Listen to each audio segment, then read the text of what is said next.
Quem é Maria, né? A Maria é uma judia, provavelmente da tribo de Levi, porque ela é prima de Isabel e do Zacarias, tá? Sim. Ela vive no sul de Israel e ela é uma menina que a Bíblia não fala da sua mãe e do seu pai, mas a cultura hebreia diz que a cultura cristã diz que ela é filha de uma mulher chamada Ana, que a igreja tem como Santa Ana, daí que vem a ideia de Santana, Santa Ana, né?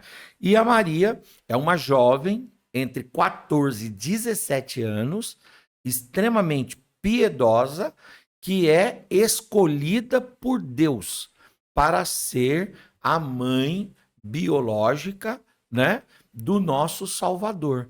E é claro, Deus rompe com um silêncio, já tinha rompido com Zacarias e agora com a Maria através do anjo, e o anjo vai dar para ela essa notícia, que é uma notícia impactante.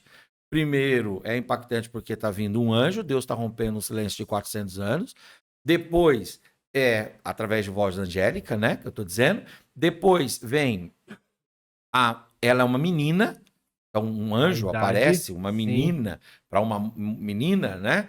Outra coisa, ela é virgem e ela vai continuar nessa situação até que depois ela se casa com José, depois de Jesus nascer, né? Nós, evangélicos, não cremos na perpétua virgindade de Maria, nós não cremos assim, né? Sim. Os católicos creem assim, há de se respeitar isso, mas nós não cremos assim, nós cremos que depois do casamento, Maria teve intimidade com José e pôde gerar, inclusive, até Filhos filhos e filhas, e né? filhas, Sim. etc. Mas ela era virgem no momento da fala, da anunciação. E o anjo vem e a anuncia dizendo para ela que o Espírito de Deus iria envolvê-la e que ela iria receber a semente de Deus dentro dela. Como é que gera a vida, a concepção da vida?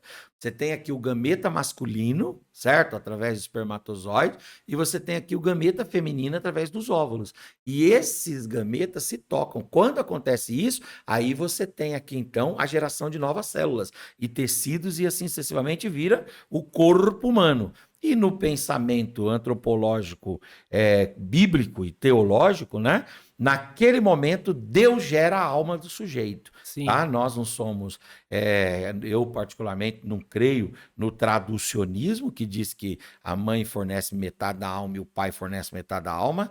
Nós não acreditamos nisso. E nós também não acreditamos na ideia de que Deus tinha um estoque de almas e ele ia mandando essas almas na medida que os gametas iam se encontrando. Não, nós cremos que no momento em que o gameta masculino e o gameta feminino se encontram e geram células novas, ali Deus gera uma alma e Deus traz essa alma à existência. Não no caso de Jesus, Sim. porque Jesus é pré-existente. Isso que eu ia Não pode fazer. cometer esse erro de Sim. forma alguma. Com Jesus, não.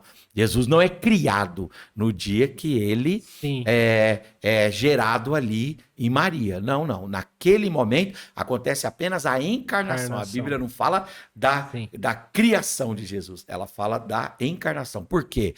Porque Miqueias 5:2 fala: E tu, Belém Efrata, de maneira nenhuma és a menor entre as cidades de Israel, porque de ti procederá aquele que empunhará o cetro e guiará as nações. E aí falam o finalzinho do versículo que é tremendo. E os seus dias são desde a eternidade. Seus dias são desde a eternidade. Ele não é criado naquele dia. Sim. Ali acontece o quê? O gameta feminino está presente e de algum modo o Espírito Santo trabalha fazendo com que ali aquele óvulo produza células e aquela criança seja gerada. E naquele momento acontece a encarnação do Verbo. É um milagre extraordinário. E depois disso, Maria vai conduzir Jesus no seu ventre por 9 meses, até que ele nasce, né? E no seu nascimento cumpre a promessa de Deus. É óbvio que durante os 9 meses ela ficou numa situação bem difícil. Por quê? Primeiro porque o José quis deixá-la, mas a Bíblia aponta que ele era um homem justo. E Deus falando com ele, ele ouviu a voz de Deus e permaneceu com ela. quando fala que ele quis deixá-la, pode ser que, claro, o texto mesmo fala que é por amor, né?